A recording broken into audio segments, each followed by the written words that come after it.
Pour ses deux prédécesseurs réélus, Emmanuel Macron souhaitait une cérémonie sobre. Au son du concerto pour hautbois de Handel, le président de la République s'est avancé dans la salle des fêtes de l'Élysée, où l'attendaient près de 500 invités, dont les présidents Sarkozy et Hollande. Le rituel est ensuite immuable. Le président du Conseil constitutionnel a proclamé les résultats officiels de l'élection, puis c'est au tour du général Benoît Pugat de présenter au président réélu le grand collier de la Légion d'honneur. Nous vous reconnaissons comme grand maître de l'ordre national de la Légion d'honneur. Après la signature du procès-verbal de son investiture, Emmanuel Macron prend la parole pour se présenter en président nouveau.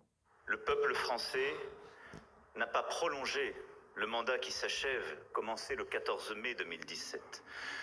Ce peuple nouveau, différent d'il y a 5 ans, a confié à un président nouveau un mandat nouveau.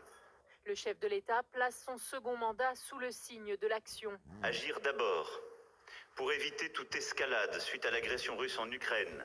Agir pour faire de notre pays une puissance agricole, industrielle, scientifique et créative plus forte. Agir pour faire de notre pays la grande puissance écologique.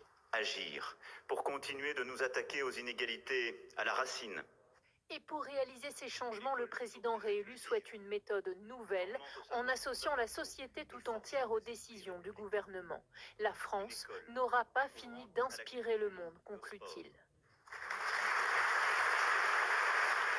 Le couple Macron a pris le temps de saluer l'ensemble des invités, des membres du gouvernement, des élus locaux, des militaires, mais aussi des acteurs du monde culturel et sportif. Les JO, voilà. Grosse année, hein, qui arrive. Invités aussi les parents du professeur assassiné, Samuel Paty. À leur côté, au premier rang, de jeunes collégiens. Une invitation à laquelle tenait Emmanuel Macron. je suis content que vous soyez là pour ce moment républicain. Quelques instants plus tard, Emmanuel Macron sortait sur la terrasse de l'Élysée. Comme le veut la tradition, 21 coups de canon ont alors été tirés dans la cour des Invalides.